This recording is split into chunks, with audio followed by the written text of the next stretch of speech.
Imagine being 10,000 feet in the air and your pilot screams, Mayday, Mayday. That just happened. United Flight 108 had just taken off from Washington Dulles, headed for Munich, when the pilot reported a left engine failure.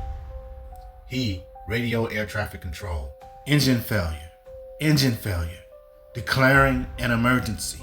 Mayday, Mayday, Mayday.